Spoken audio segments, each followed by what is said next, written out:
I'd like to acknowledge the Aranda people and thank them for keeping us safe while we are here on their beautiful country. And I also want to acknowledge my friend and colleague Patricia Lane, who's contributed substantially to this paper. Pat would be known to many of you. She was the first registrar of the National Native Title Tribunal, and she's also a distinguished academic as well as barrister, and she has contributed substantially to some of the concepts in this paper. Now, following on from David, and there is just one slide, so I don't have overheads, but what I thought I'd do that would be helpful for our discussion is to look at the concepts that we're dealing with, to unpack them a little, to see how they are constituted and the roles that they play. I'd then like to look at some of the limitations and means of response to the problems that emerge, some of the new initiatives that have come out of the amendments to the CATSI Act and the Native Title Act. And I also have included in the paper, which is available to you, a number of court decisions which I've analysed with Pat's help. Now, I was really nervous about doing that with an audience comprising anthropologists, but I was really comforted just yesterday when coming back from Arnhem Land with Dr. John Avery. And you know, when you've got a 7-hour bumpy car trip, you end up exchanging all sorts of thoughts. And out of the blue, John said something I've never heard anyone say before. And he said, I really like reading High Court decisions. And we then had a really fascinating conversation about love and Toms and the different nuances between Edelman and Justice Gordon. So emboldened by John's enthusiasm, I am going to delve into some of the jurisprudence.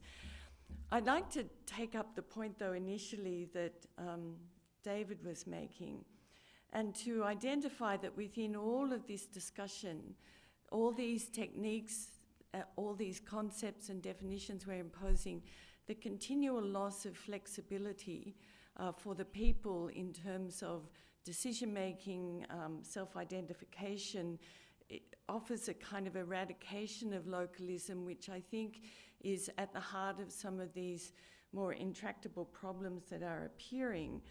And the fact that the decision-making method becomes so formalised by its expression in all the documents that we develop and then adopt and then check for compliance is problematic. I want to acknowledge that. But also, without doing that, leaving it completely adrift without capture also doesn't serve the people well, and engaging with them to try and put these things together is obviously what we try to do to our very best. But I'd like to give a little illustration of how the concepts collide. I was working with the groups who were part of the early Eastern Gas Pipeline negotiation, and that went from Bass Strait all the way up to Wollongong. And we had 7 groups through whose country the pipeline would pass. And we were trying to develop the model for the distribution of the compensation. And we kept drawing this trust structure or board structure with directors representative of all the groups, and how the groups would have autonomy within their own constituencies for their decision making. So we'd have the board representative of the people in each of the little groups down here. And that reflected what we were being told they wanted. But one day, somehow accidentally, I had the model on its side. I didn't have it with this top-down structure. And everyone went, that's what we want. And the flip of the model into the horizontal rather than the vertical was a much better capture of what the people were trying to implement. In some senses, it was the same thing. It was still the same idea, but it was a really powerful lesson to me about the kind of lens you bring to bear and how your assumptions work. Like David, I want to stick quite closely to my text because some of these ideas just don't roll readily off the tongue. So forgive me, I'm going to read but hop in and out of the text, and I know that we won't get through all of the paper, so it is there available for you. I should note that all the decisions at the end of the paper are hyperlinked and the citations are hyperlinked. I know, how good is that? So if you do, don't be afraid to go looking for the case, you just have to click on the link. So at the heart of some of this, what we're wrestling with is the fact that registered native title bodies corporate must be formed to hold the native title on trust or as agent for the native title holders when the court determines their rights and interests exist. As we know, they face significant challenges in carrying out their appointed role of holding and making decisions about the native title, including topically for the future, for example, whether to file an application for compensation. The regulations that David has pointed to identify some decisions as sort of higher order native title decisions and some as lower order native title decisions. And there's a protocol within there either making native title decisions according to traditional law and customs and others strictly in compliance with sort of operational modes. There are tensions amongst the members that these challenges affect, and that affects the PBC's capacity to function.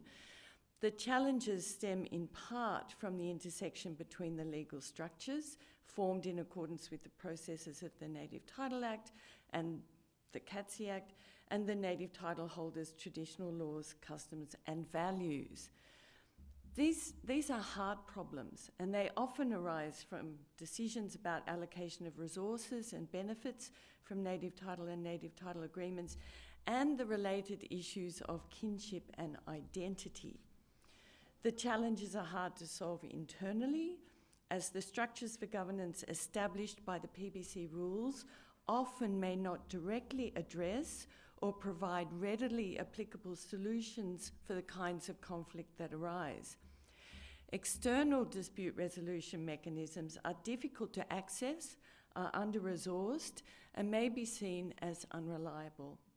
And the idea of outsourcing your dispute resolution is problematic itself, but for disempowered members of the corporation, often they have nowhere else to go but to reach beyond the PBC itself to try and bring in some kind of intervention.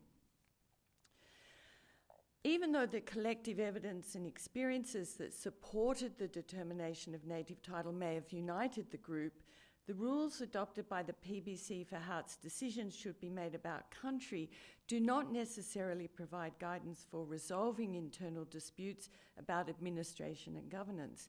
If there is dysfunction at this level, then the decision-making for all purposes can be compromised or rendered effectively inoperative.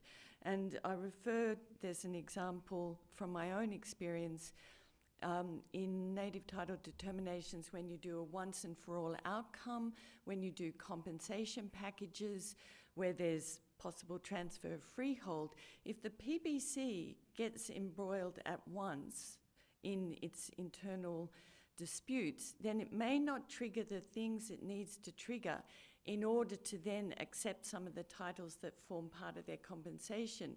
And when you've got timelines for transfer of these titles, timelines for steps in compliance, you may, in fact, irretrievably lose some of those aspects of the compensation package that have been set up as part of your negotiation of the determination. So whilst we might want to say, oh, it's another dispute about who's in and who's out, if it stops the decision-making from working, then it has really terrible consequences down the track. So there have been recent amendments to the Native Title Act and the CATSI Act, and they do focus on dispute resolution processes and some improvements on the regulatory environment. I do discuss those in the paper, but I want to note that there's a final report to the Minister from the recent review of the CATSI Act that was provided on the 16th of February this year, and there are 72 recommendations that respond to concerns expressed by PBCs and their members about the operation of the corporation and the receipt and management of native title benefits. The review supports the rights of members and common law holders to relevant and sufficient information about the management of their corporations and entitlements, as outweighing criticisms about measures described as either paternalistic or administratively burdensome. Amongst the changes being proposed for PBC management, the review acknowledges it is important that no particular cohort is disadvantaged, and in particular that older and remote people have access to information and participation in the affairs of their PBCs in formats suitable to their needs. And I think that picks up some of what David was drawing to our attention. The report acknowledges that effective decision-making power is critical to self-determination and growth. And I don't know if some of you heard this morning Fran Kelly talking to Megan Davis, Pat Turner and Noel Pearson, who last night received the Sydney Peace Prize that was given to the Statement from the Heart. But a word that I think leapt out at me from their thoughtful discussion was the idea of empowerment. And I think what we're talking about here in trying to get really functional PBCs carrying this burden of being either a trust or an agent is this word empowerment. And the empowerment needs to be felt by the members and felt by the organisation itself. But a cause of concern for both native title claimants who draft and adopt the rulebook for their PBC and the native title holders who must work within those rules is understanding the structures available to them and making choices that are the best cultural fit for them and succeeding generations of native title holders. The language that we use to describe these rules and structures is impressed with layers of meaning, which may be understood differently by group members, by legal advisors, by non-legal advisors, and even the court. And I think misunderstandings and miscommunication are rife. At the threshold is the choice to be made by a claim group in whose favour a determination will be made between trust or agency as the means by which their title will be held. And those two words themselves, what does trust mean to somebody who's deciding whether to adopt a trust as their means of holding native title? That's such a pregnant word. It's such an ancient word. And yet to a lawyer or a judge examining when people have a trust holding their title, it means something a world away from the concepts at play when people make that election. So I'm going to be brave and I'm going to talk about what is a trust. And some of us might know that people use them for tax evasion or for complicated structures to avoid legal responsibility. But a trust has developed very much to try and protect both the owners of property and the property itself. And a trust is a legal relationship where one entity, a trustee, holds property on behalf of another entity, the beneficiary. The trustee is subject to specific duties as a result of that role. The entity which gave the property to the trustee to be held on trust for the beneficiary is called the settlor. And while the trustee may hold legal ownership of the trust property, the trustee is not allowed to apply that property for their own benefit.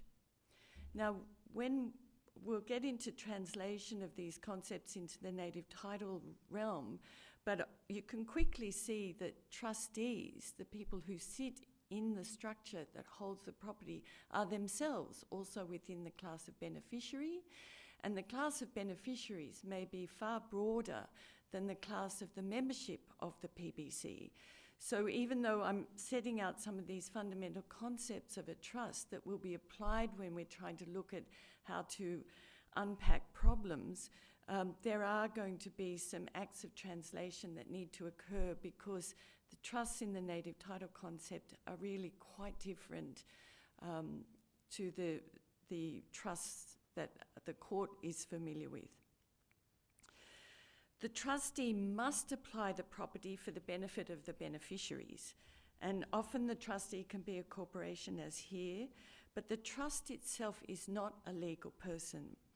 The trustee is required to act on behalf of the trust and has the right to recoup its own expenses from the trust property.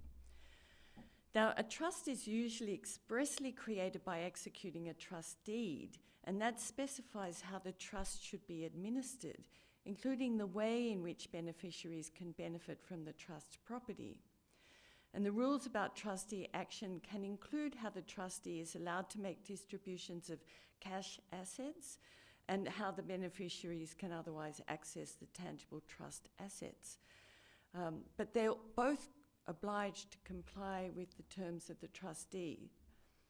I'm going to skip over some of the text of the paper, which is explanatory about each of those concepts, to look at how we then apply this in the realm of native title.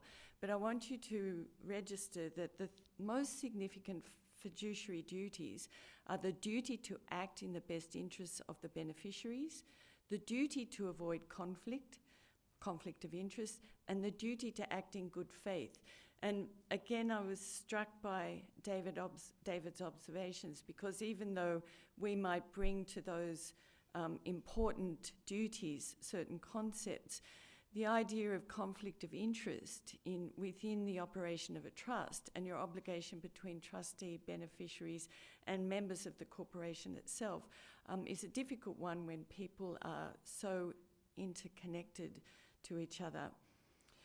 So looking then at the native title realm, it's the native title claim group members who elect to hold their native title on trust. And the deed is in effect the orders of the court which settle the property that's to be held on trust.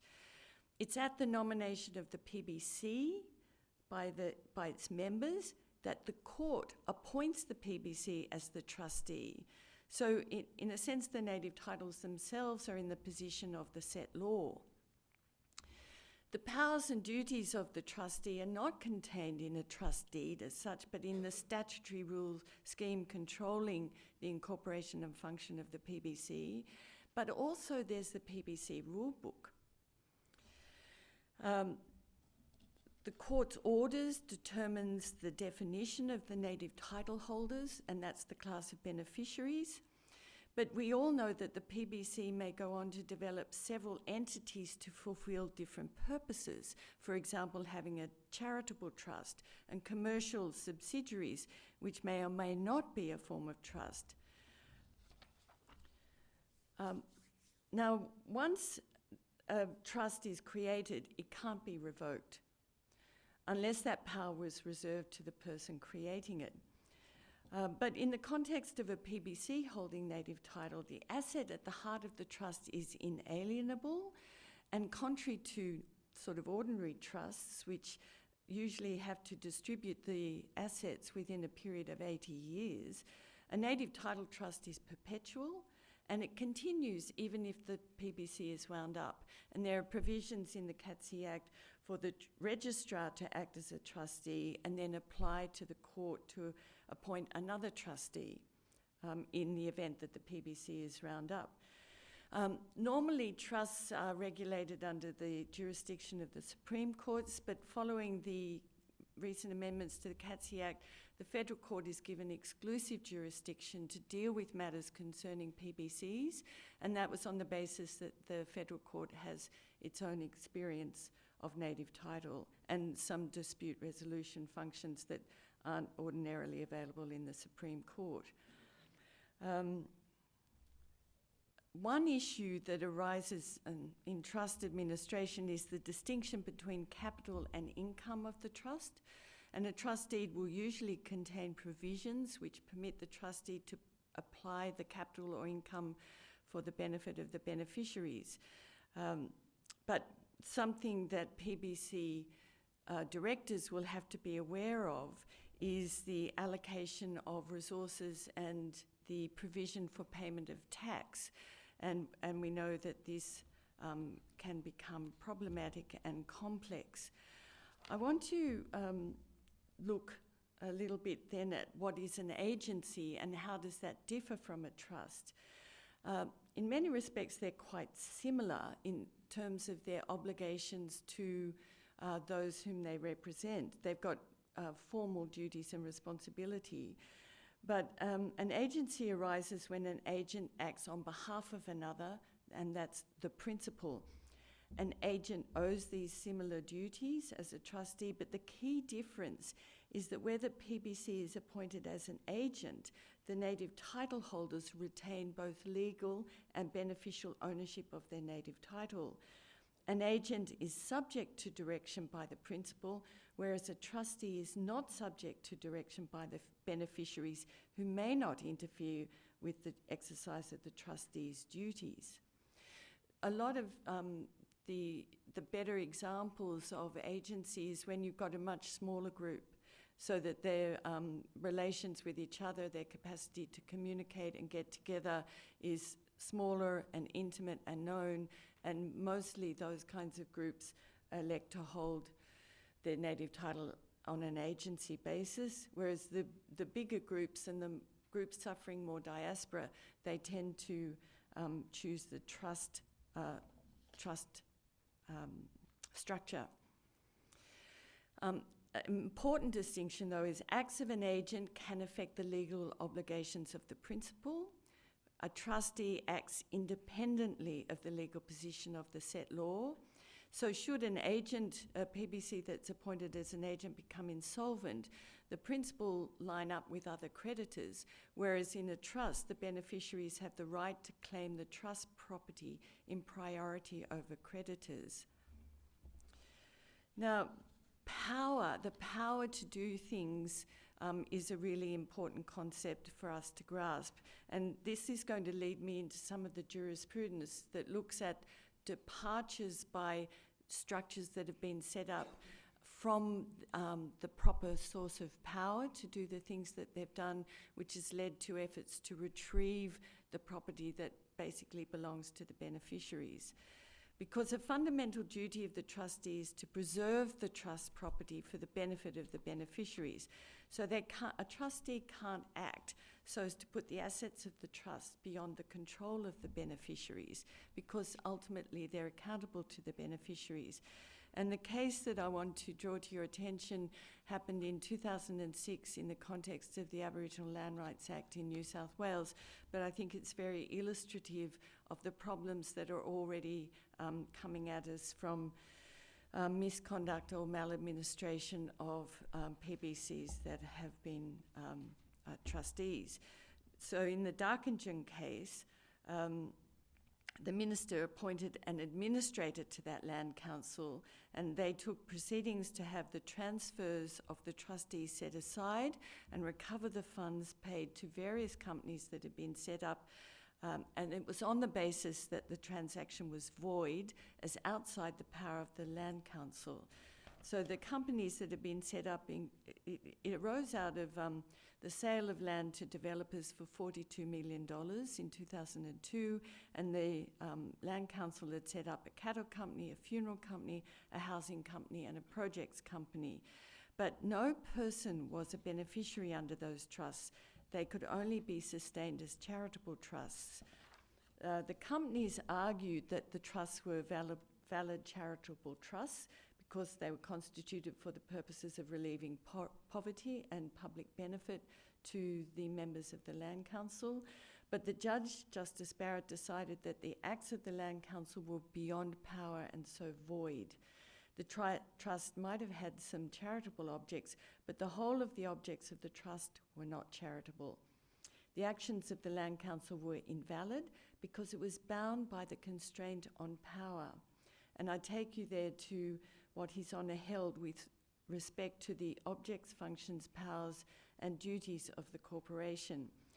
So ultimately, the powers given to a statutory corporation, such as our PBCs, must be ascertained by interpreting as a whole the statute under which the corporation is constituted, including its rules and statutory functions.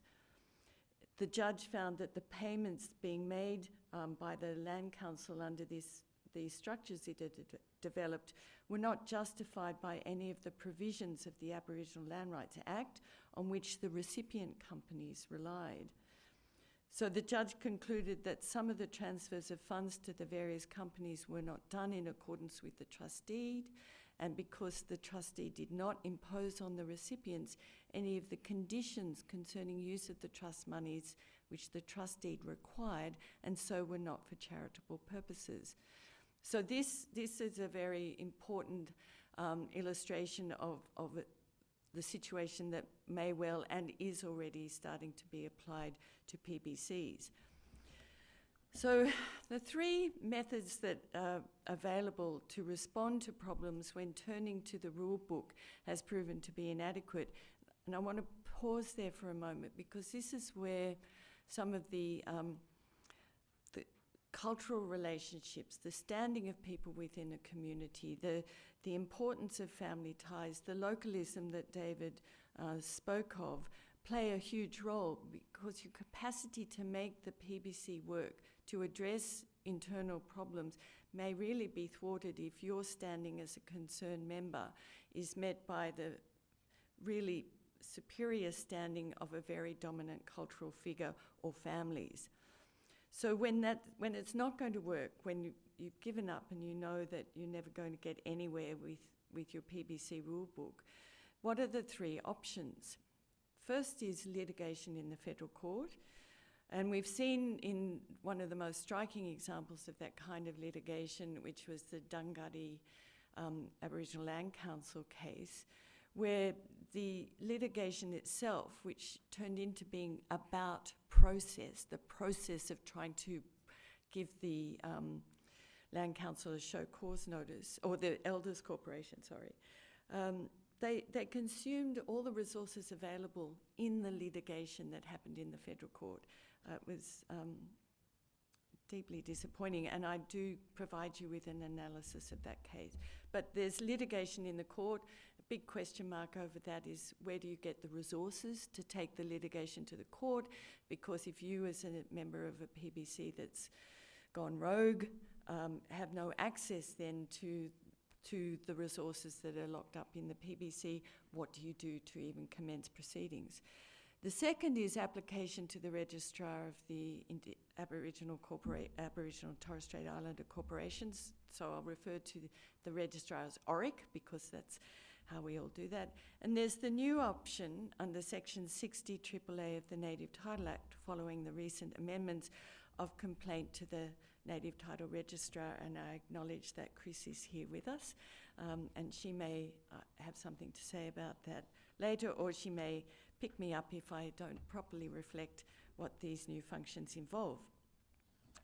So I don't really need to tell you about the shortcomings and the difficulties of resorting to litigation, but we've seen that one of the most hotly contested issues amongst native title claim groups and then native title holders is about the identification of the group, the identification of the people who belong in the claim, the identification of people then who belong as members of the corporation. And that was the issue that affected the Dunghutti Aboriginal Corporation, the first Aboriginal corporation to hold native title in the country, and it immediately went into a dispute about membership that consumed years and years in their time and effort.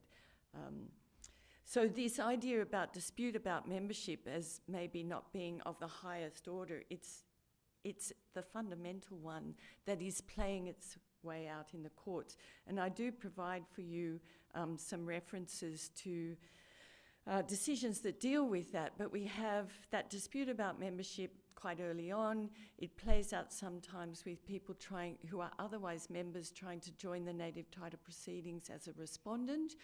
If they don't like where it's gone, they might even try and join on the eve of a determination for the purpose of thwarting it. And then after the determination, we now have, and I know Kevin Smith is here and has extensive experience of the disputation within the PBC, including people seeking to revise their determination to include a definition of the native title holders that more closely accords with the aspirations of those who've never been happy from before and aren't happy after. And often that's warranted, that the definition we've worked with leading all the way up to determination in the course of all that work may be shown to be deficient. I'm also want to say that the rigidity with which these definitions are now being regarded, even in the predetermination space, is itself problematic. And it locks in, and people stand behind this categorization of the people who appear in the early record more by chance than by proper identification. And when you're trying to get the state to step out from behind a rigid viewing of the determination into accepting that the group is properly constituted, the families have multiplicity of lines of identification, but there's an increasing, in my experience, rigidity.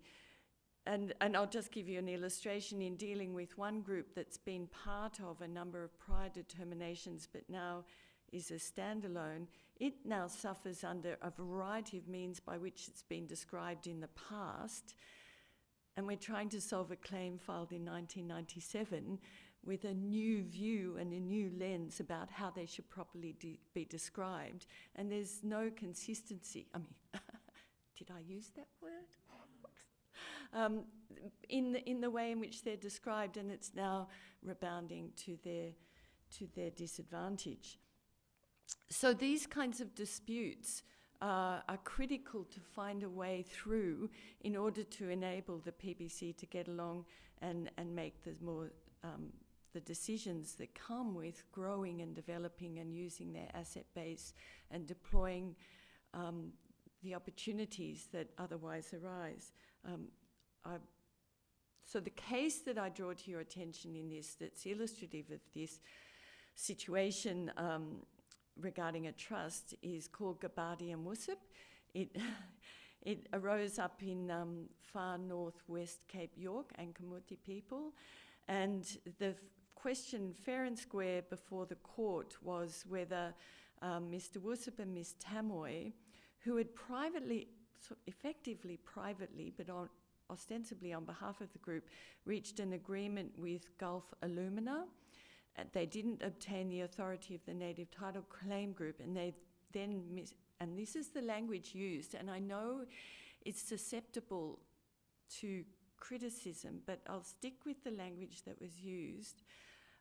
They then misapplied the benefits secured on behalf of the native title holders. So this raised the question of whether they owed fiduciary obligations to the Ankamuti Native Title Claim Group and later holders, because they were determined to hold native title. That's to say, were they in a fiduciary relationship with the group? If fiduciary obligations were owed by either of them to the claim group, what were the obligations owed, and had either of them failed to discharge those obligations? Justice Greenwood was the judge who provided that decision, and he gave a really thoughtful examination of each of the answers to these questions.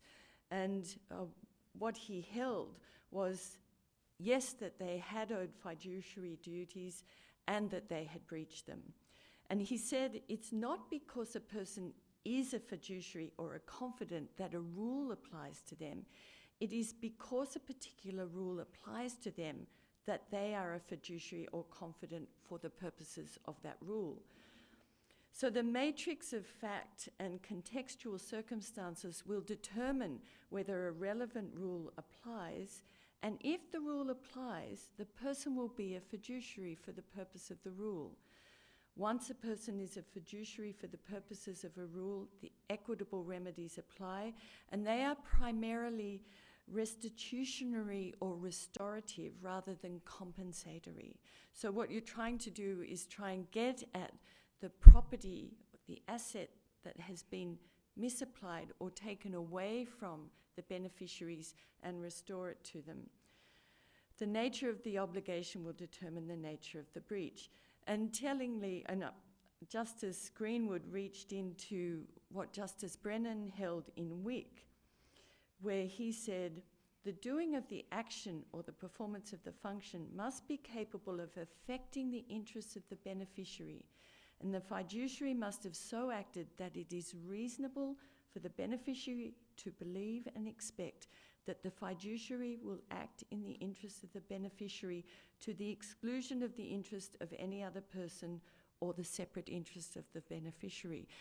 And David, I mean, I think that speaks directly to what you were identifying as problematic, because you reifying these relationships between people and trying to show that the trustee must at all time act in the interests of the beneficiary, and the trustee may well be one of the beneficiaries, but the idea that the obligations must work and never be in self-interest. These are highly complex ideas that haven't yet, it seems, been embedded in the nuances that need to be at play in how rules apply, whether they are the statutory provisions or the rule book.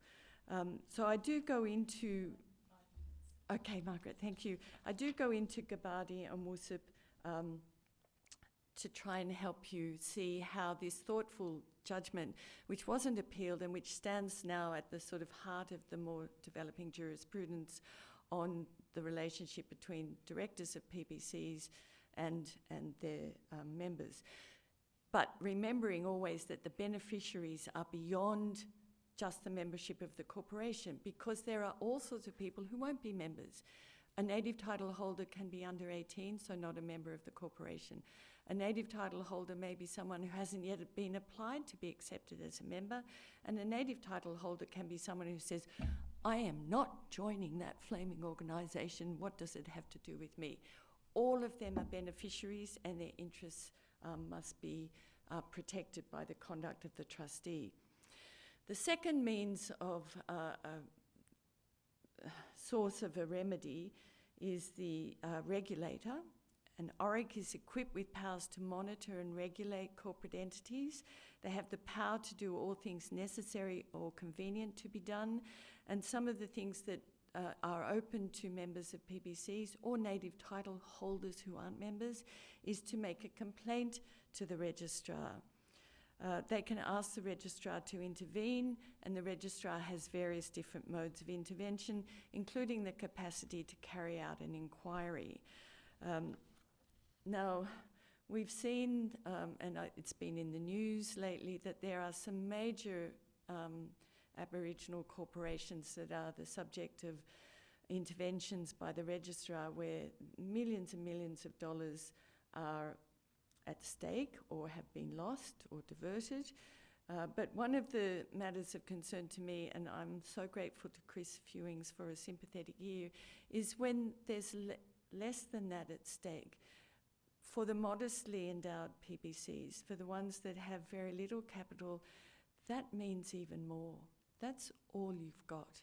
That might be the only thing you've secured. If you haven't got a royalty stream, haven't got any income stream, then that once and for all package that we work out at the time the determination is made, that's all there is. And to see it misapplied or dealt with inappropriately is even more important, in my view, at that level than these huge corporations where we are learning that millions of dollars have disappeared. So one of the problems, though, with ORIC is I think the staff, they've got 30 staff, and there are thousands of bodies corporate formed under the CATSI Act. And even though the powers the registrar have are appropriate and useful and should be there, and you don't need standing to make the complaint, there are whistleblower protection measures. I've learned to be a little more sympathetic than I was at the beginning when I was just so frustrated, that ORIC just is hopelessly under-resourced.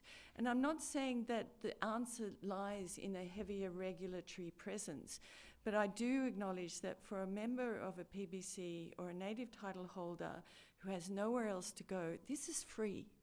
They're not going to be going to put in a statement of claim or commence proceedings in the federal court. They haven't got the capacity, but it's free to go to ORIC. And ORIC has the power to do the things that need to be done when you're faced with a problem, including just basic dispute resolution. And I think the failure to provide ORIC with the means of carrying out all those important responsibilities is leading to some real harm. So third topic, I'll refer to it, but I won't get into it because Chris is here. The third is that you can now make a complaint to the Native Title Registrar, and the Registrar has the capacity then to provide assistance with dispute resolution. And again, it's a service that is free. It's to an agency with enormous experience, but cautionary note, the tribunal hasn't been given any extra resources for this additional function. So that's a kind of whirlwind tour through these structures and what I think their implications are, what I think a little bit of what their problems are. I'm not offering answers, I'm just acknowledging that we have work to do. Thank you.